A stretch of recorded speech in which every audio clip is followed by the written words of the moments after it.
예, 언제나처럼 오늘 하루의 정치 뉴스 여러분들께 말씀드리고 또 함께 생각해보는 뉴스 인앤아웃으로 신율의 뉴스 정면 승부 시작할 텐데요. 오늘도 이현경 시사평론가 함께하겠습니다. 어서 오십시오. 네, 안녕하세요. 예.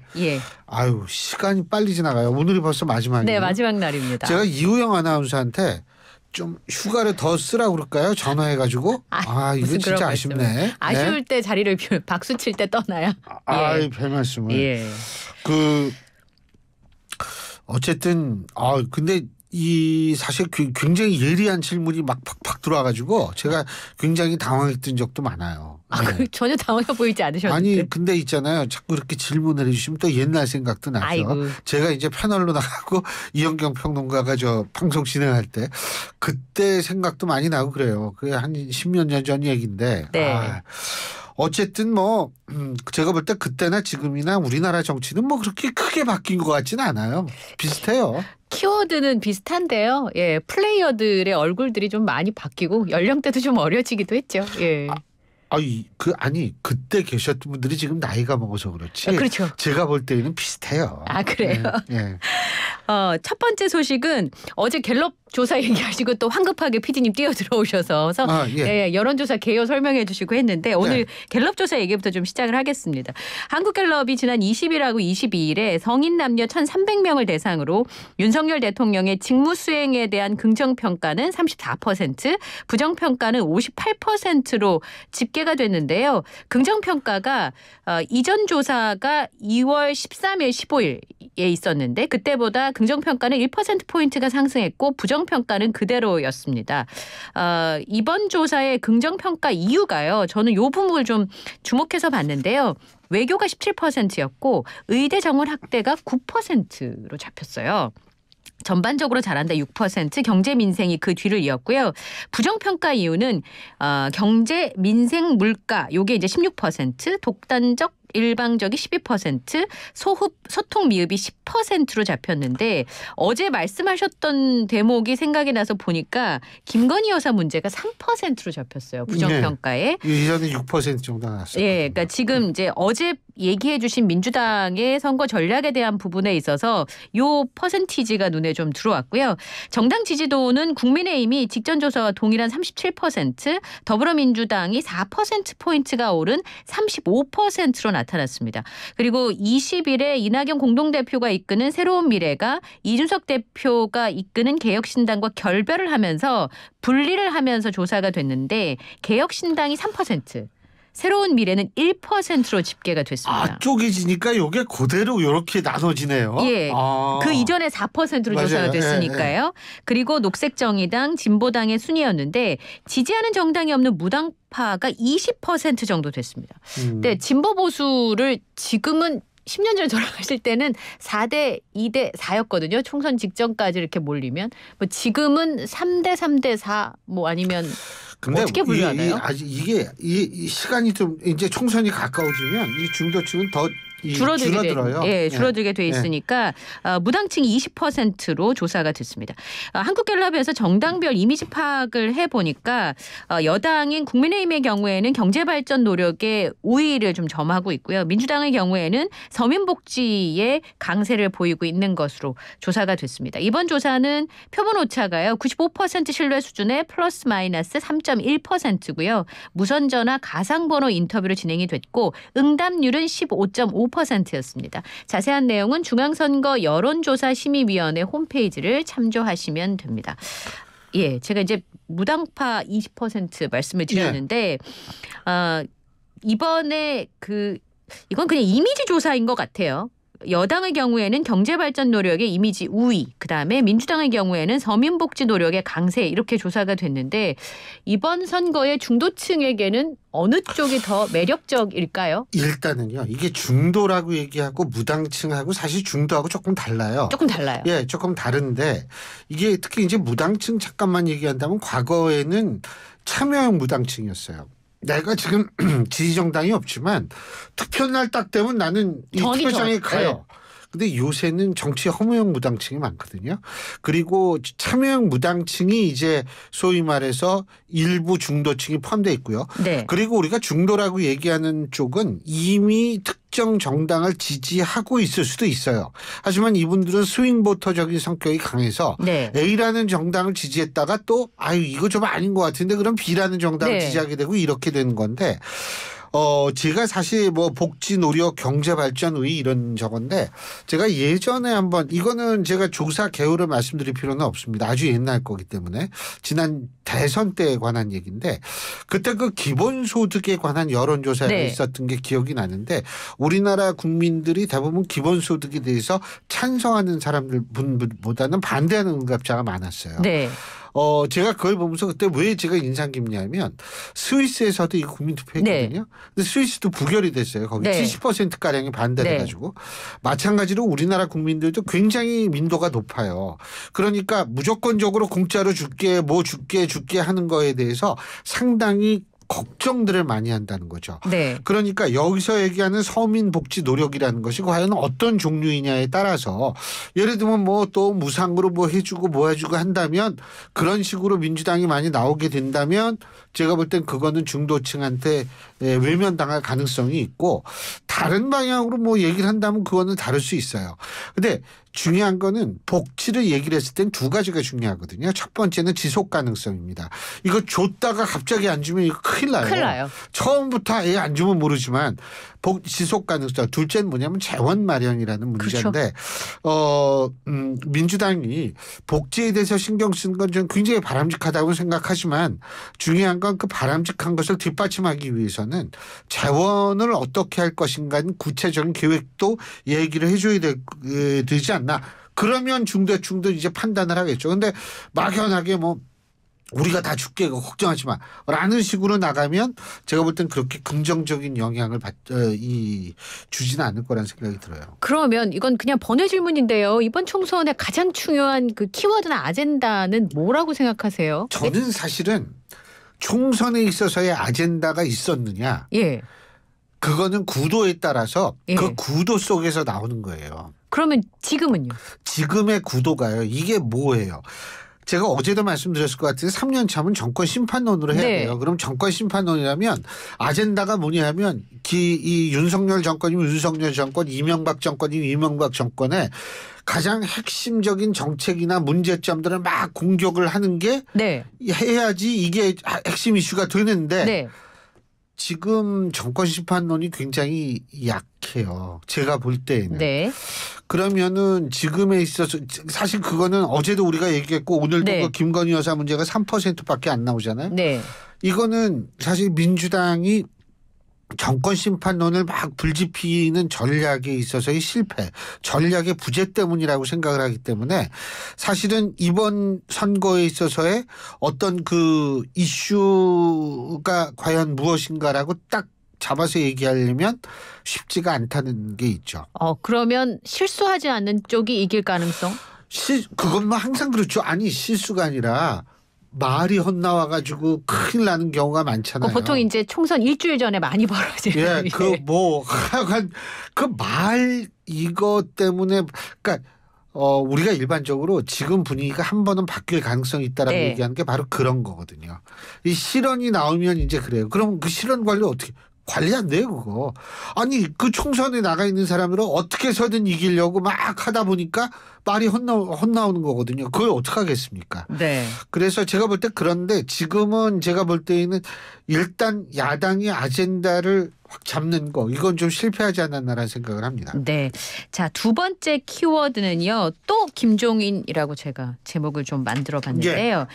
개혁신당이 이번 총선을 지휘하게 되는 공천관리위원장에 김종인 전 국민의힘 비대위원장을 선임한다고 밝혔습니다. 이준석 대표가 공관위원장으로 김종인 전 비대위원장을 선임한다라는 소식을 전하면서 예상된 시점보다 좀 늦었지만 중량감 있고 정무적 능력이 탁월한 김종인 위원장을 모시게 됐다라고 설명을 했습니다. 훌륭한 인재를 발굴해서 국민에게 선보이는 공천 업무에 신속하게 임하겠다 이렇게 얘기를 했는데요. 김종인 전 비대위원장이 금태섭 전 의원의 정치적 멘토로도 알려져 있고 또 알려져 있다가 그런 적이 없다. 뭐 이런 예도 예전에 있었잖아요. 뭐 하여간 가깝긴 가까운 것 같더라고요. 네. 자, 그러면 김종인 전 국민의힘 비대위원장이 이제 시작하시면서도 얘기하셨는데 공관위원장이 됐습니다. 이 다수의 경력을 보유하신 분이시잖아요. 이번에 역할을 해낼 수 있을까요? 제가 일단 이렇게 말씀드리는 게 맞을 것 같아요. 예를 들면 어떤 진짜 훌륭한 요리사가 있어요. 네. 예?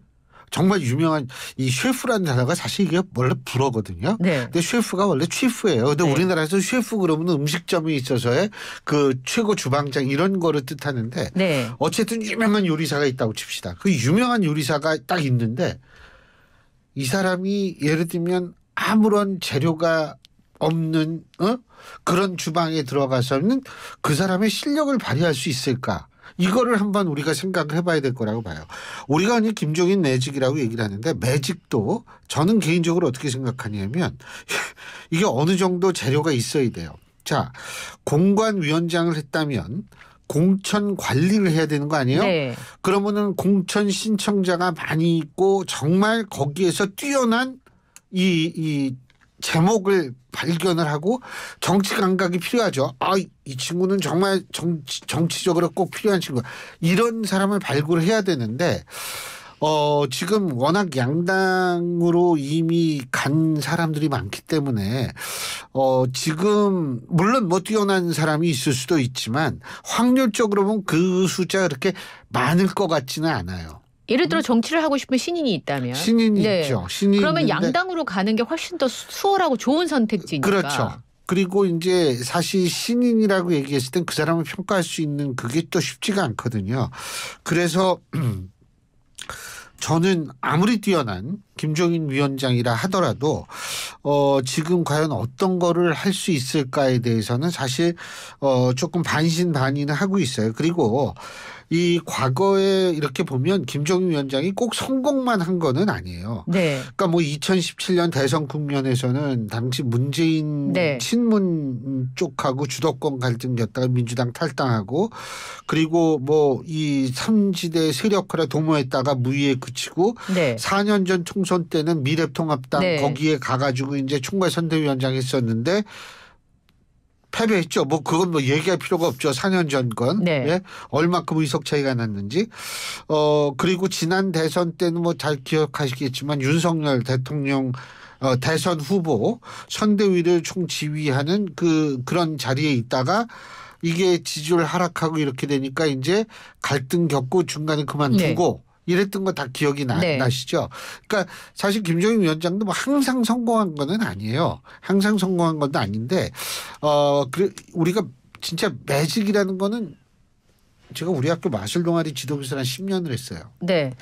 진짜로. 근데 그 마술에서 가장 중요한 거는 마술도 도구로 하는 거거든요. 그러니까 이게 뭐 손재주 물론 그런 클로즈업 같은 경우에 그런 것도 중요한데 대부분 이 도구가 중요하거든요. 근데 도구 없이 과연 매직을 할 수 있을까? 한번 지켜는 봐야 될 텐데 한번 지켜봅시다. 뭐 어떻게 될지. 어쨌든 선택지가 많지 않으니까 요리의 비유를 하셨다 그러면 원재료의 맛이 뛰어난 재료로 승부를 보는 수밖에 없을 것 같은데 그러려면 굉장히 훌륭한 인재를 영입해야 되고 영입을 하려면 매력 포인트가 있어야 되는데 그 진흙 속에서 진주를 발견해야 되는데 그게 막 진흙을 막 흩어뜨려야 될 거 아니에요. 근데 진주가 안 발견될 수도 있는 거고 발견할 수도 있는 거죠. 그거는 뭐 허은하 대변인하고 2부에서 또 얘기를 한번 해보죠. 뭐. 근데 뭐 솔직히 우리는 상관없는 객관적인 입장이니까 이렇게 얘기를 하는 거죠. 또 사회생활 하려면 뭐 2부 가서 허은하 대변인 개혁신당 굉장히 든든해지셨겠어요. 이렇게 얘기를 할 수도 있는 거니까 우리 청취자 여러분들 너무 이게 태도가 돌변해가지고 놀라지 마십시오. 원래 사회생활은 그렇게 해야 되는 거니까요. 알겠습니다. 지금 오셨다는데 이 소리도 다 들으셨겠네. 이 큰일 났네 이거. 들으면서 오셨을 수도 있습니다. 자, 세 번째는요. 선거구 협상과 관련된 내용인데요. 선거구 획정이 아직 협상이 안 끝났습니다. 이번 주말을 지나봐야 될 것 같은데 29일에 임시국회 마지막 본회의에서 선거구 획정안을 처리한다는 목표를 세우고 있습니다만 최대 쟁점이 지금 전북의 의석수를 한 석 줄이는 문제인데요. 선거구가 이제 의원 1인당 인구수가 적어서 합구가 가능한 선거구를 애초에 획정위에서 나왔던 내용은 안산, 노원, 강남, 대구 달서, 경기 부천 순서였는데 획정위가 안산 노원에 이어서 3, 4위인 강남과 대구 달서를 건너뛰고 경기 부천 합구를 결정해서 국민의힘 쪽에 편향이 됐다. 이런 비판을 지금 민주당 쪽에서 하고 있습니다. 그리고 전북에서도 한 석을 줄여야 되는데 전북 한 석 줄이는 거 안 된다. 그럼 부산도 한 석 줄이자. 지금 이런 얘기 나오고 있는 상황 아니겠습니까? 만약에 협상을 하지 못하면 29일 본회의에서 선거구 획정위가 제시한 원안을 통과시킨다라고 하는 방침인데요. 이게 미리미리 해야 되는 거 아닌가요?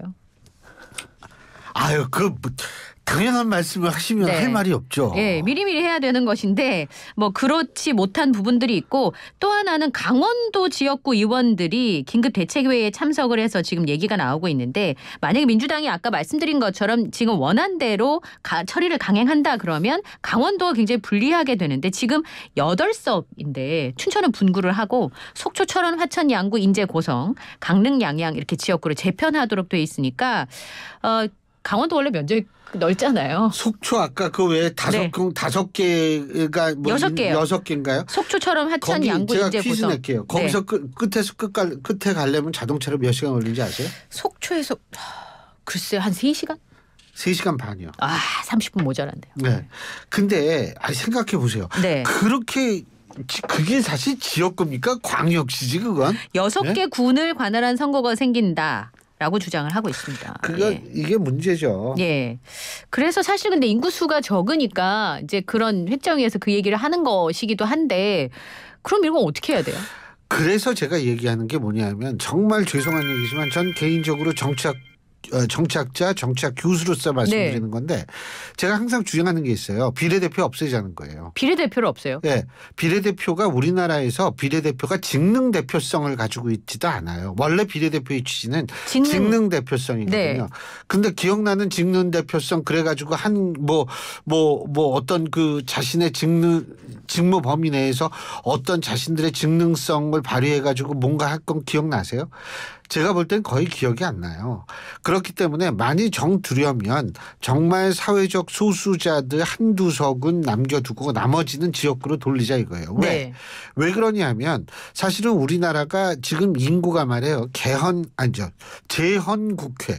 우리나라 재헌국회 이후로 인구가 엄청나게 늘어났거든요. 2배 반 정도 늘어났는데 지금 이 의석수는 200석에서 300석밖에 안 늘어났어요. 줄이자는 거잖아요. 그런데 문제는 뭐냐면 이 지역 대표성이 굉장히 중요하거든요. 지역 대표성 중요한데 우리나라 국민들은 국회의원 늘리는 거 반대하잖아요. 그래서 제가 항상 얘기하는 그러니까 국회의원 월급 반으로 깎자. 반으로 깎는 대신에 2배로 늘리면 돈은 똑같이 들어가는 거 아니에요. 그래서 전 그걸 주장했는데 그것도 안 된다. 그러면 국회의원 월급 반으로 깎자. 그리고 비례대표 없애고 그걸 지역구로 돌리자. 이러면은 그거는 제가 볼 땐 뭐 그렇게 반대는 없을 것 같아요.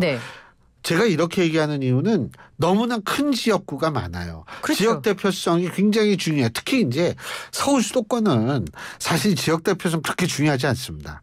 이게 중앙 정치로의 통로가 얼마든지 이게 되기 때문에 그런데 사실은 이게 다른 지방으로 내려갈수록 이거 지역 대표성 굉장히 중요해요. 중앙 정치로의 통로가 유일한 게 국회의원이거든요. 그리고 뭐 일각에서 이런 생각하면 이거 곤란합니다. 요새 인터넷이 개발돼서 뭐 직접 민주주의가 포퓰리스트의 가장 중요한 주장이라는 것만 여러분 알아두십시오. 이게 포퓰리즘이 어떤 건지 제가 여기서 강의할 수가 없으니까. 그런데 그러려면 국회의원 숫자를 그러니까 좀 한 사람이 커버할 수 있는 그 인구수를 좀 줄여줘야죠. 그러면은 중앙 정치로의 통로가 좀 더 많아질 거 아닙니까? 그래서 좀 그런 방법을 사용해야 된다. 그리고 제가 좀 말씀드리는데 이 선거구 획정은 어제 오늘 얘기가 아니에요. 웃기는 얘기죠. 사실 이제 민주당에서도 그냥 강행하겠다고 하는 게 합의 보는 거 불가능하다고 생각합니까? 제가 한마디만 일을 이따위식으로 하면서 지들 월급 깎으라고 그러면 거기에 대해서 한마디도 안 하는 게 우리나라 국회의원들이에요. 네. 여러분은 어떻게 생각하십니까? 찬성하실 거예요. 예. 자, 마지막 키워드는 운동권 대 운동권이라고 제가 제목을 달았는데 국민의힘 공천관리위원회가 서울 마포을에 함운경 민주화운동 동지회 회장을 전략공천을 했습니다. 군산 출신이고요. 1985년 서울대 삼민투 위원장으로 그 유명한 미국 문화원 점거 사건을 주도했던 86 운동권의 대표적인 인물이었고 이 전향하고 나서는 운동권을 비판하는 데 앞장서 왔습니다. 마포울은 잘 아시다시피 더불어민주당의 3선의 정청래 최고위원이 지금 현역 의원으로 있는데요. 국민의힘에서 한동훈 비대위원장이 지지하면서 김경률 비상대책위원회 출마를 선언했다 논란 끝에 불출마 선언한 지역이었습니다. 여기서 이제 정청래 현역 의원과 함은경 회장이 붙게 될 예정인데 한동훈 비대위원장이 두 사람을 비교해보라고 얘기했어요. 진짜 운동권에서 네임드로 과실을 따먹을 수 있던 사람은 정청래인가 그 유명한 함은경인가라고 되물었다고 하는데 이전에 그 수산물 가게를 하셨던 걸로 제가. 함은경 씨요? 예. 일식집이요. 군산에서 일식집. 예. 그리고 제가 군산에 계신 분한테 오늘 전화를 해서 여쭤봤더니 취재도 하시나요? 예. 네. 여러 번 선거에 나오셔서 운이 없었다. 뭐 이렇게 기억하시는 분들도 계시더라고요. 열린우리당으로 출마를 하신 적도 있고. 예. 예. 그 무소속으로 출마했을 때 득표를 보니까 한 20에서 30% 정도는 득표한 경력이 있었던데 군산이 아니라 지금 여기는 마포울이잖아요. 여기 대학교가 많은 지역 아닌가요? 마포울의 경우에는. 지금 여기 YTN이 있는 곳도 네. 마포울에 속하고요. 예. 그리고 홍대가 마포울이고. 그렇습니다. 저희 명지대학은 마포갑입니다. 저도. 서대문 죄송합니다. 전 마포갑입니다. 네. 제가. 그런데 제가 솔직히 생각할 때 이게 이 한동훈 위원장의 전략이 좀 눈에 보여요. 뭐냐면 정권 심판론 이미 좀 저걸 했는데 확실하게 거기에 맞붙는 심판론이라는 게 운동권 심판론이고 이게 어느 정도 먹힐 거라고 생각하면 거기에 걸맞는 상징적인 인물을 네. 한번 세게 붙여놔야지 이게 또 확 그 지역이 주목을 받으면 운동권 심판론이 확 이게 또 불이 붙거든요. 서로 그 지역에서 진다 할지라도. 그렇죠. 지구 이기고의 문제가 아니에요. 그리고 지구 이기고의 문제가 아닌 지역이 몇 군데가 있어요. 제가 볼 때. 네. 그런데 여기도 전 마찬가지라고 보는데 일단은 불이 확 지펴질 가능성도 있고 네. 운동권 대 운동권 심판론을 주장했던 운동권 출신이 나온다. 네. 이거 중요하거든요. 예. 그래서 저는 그런 거를 굉장히 노렸을 것이고 여기에서 두 사람이 어떻게 붙느냐에 따라서 실제로 제가 볼 때는 운동권 청산론 뭐 이런 것이 또 어느 정도 이 힘을 받을 수 있을지 이런 것들을 가늠할 수 있을 것 같아요. 네, 만약에 교수님께서 얘기하셨던 것처럼 민주당이 지금 딱 눈에 띄는 어떠한 프레임이 안 보였을 때 네. 예를 들어 이제 언론에 이제 기사를 쓰는 사람 입장에서는 정청래 대 함은경이 그림을 그 기사를 쓰기가 좋잖아요. 그림 그렇죠. 구도가 아주 명확하니까. 네. 그럼 계속 기사가 나오면 계속 주목도가 높아지고 그럼 이게 프레임이 될 가능성도 있습니까? 제가 볼 때 일단은 운은 띄어놨으니까 네. 프레임을 만들려고 하고 프레임에 있어서 만드는데 분위기는 만들어 놨으니까 네. 이거를 강화시키는 중요한 재료 호재는 될 수 있겠죠. 호재는 될 수 있다. 그러면 이 또 하나 그 공천 관련 소식이 경기 고양정의 김연아 전 의원의 단수공천이 취소가 됐습니다. 그러니까 예. 단수공천이 보류가 되고 재논의를 하자라는 건데요. 공천 자격이 박탈된 건 아니고요. 김연아 전 의원이 고양정 당협위원장 시절에 이 시의원 당원들로부터 운영회비 명목으로 3,200만 원, 선거사무실 인테리어 비용 1,000만 원, 총 4,200만 원을 받은 혐의로 고소가 된 상황인데 이 보류가 되면 어떻게 되는 건가요? 그거는 글쎄요, 뭐 보류가 돼가지고 이제 아무래도 좀 여러 가지 상황을 살펴보겠죠. 근데 이제 김연아 전 의원 측의 주장은 뭐냐면 이건 이제 뭐 아직 기소된 것도 아니다라는 입장인데 기소가 안 됐을지라도 이게 수사 중인지 아닌지는 모르겠어요. 저는 솔직한 얘기로. 그렇죠. 예. 그래서 지금 이걸 보류를 한동훈 위원장이 한 거를 보면 법조인 출신이기 때문에 그렇죠. 예. 나름대로 뭔가를 판단하려고 하는 것은 아닌가 이런 생각이 들고 사실 이 정도면 이거 공천해줘도 전 문제 없다라고 생각하는데 왜 이걸 엄격한 잣대를 들이대느냐. 대비 효과예요. 대비 효과. 네. 예. 민주당은 지금 사실 노웅래 의원 같은 경우에도 뭐 오늘 그런 얘기를 했다고 그러더라고요. 자기가 뭐 다른 정당에 가서라도 뭐 이런 식으로 그러니까 그러고 지금 일단 당대표실에서 단식 투쟁하고 있잖아요. 네. 그리고 노웅래 의원이 한 얘기가 뭡니까? 아니 나만 돈 문제로 재판받고 있어? 이거 아닙니까? 간단히 얘기한다면. 그리고 어제 그 했던 동작의 이수진 의원도 백현동 사건 얘기를 판사 출신 아니에요? 끄집어냈잖아요. 분위기가 이러니까 사실은 국민의힘은 조금이라도 꼬투리를 잡히지 않으려고 생각할 수 있어요. 그게 대비 효과죠. 예? 그래서 저는 그런 차원에서의 어떤 보류 조치가 아닌가 이런 생각이 드는데 우리가 확실하게 지금 완전히 수사가 끝났는데 혐의 없음으로 결론이 났는지 아니면 기소는 안 돼 있지만 수사 중인지 이거는 우리가 할 수 없으니까 그건 당에서 알겠죠. 뭐 한동훈 위원장 법조인 출신이니까. 네. 근데 선거 때는 사실 법적으로 문제가 있고 없고를 떠나서 그게 이제 휘발성인 이슈로 불거질 가능성이 있으면 몸조심을 해야 되는 게 사실 당 지도부의 생각이니까요. 그렇죠. 근데 이제 뭐 그러니까 워낙 대비 효과가 많으니까. 그 참 이번에 참 힘들어요. 그래서 무당층이 20%인가요? 벌써? 아니 30%에서 많이 줄은 거예요, 이거. 그러니까요. 근데 이거 하여간 다음에 기회 있을 때 꼭 다시 한번 같이 합시다. 네, 알겠습니다. 방송 가지고 오래간만에 같이 하니까 너무 좋아요. 재밌었습니다. 지금까지 이현경 시사평론가였습니다. 수고하셨습니다. 네, 감사합니다.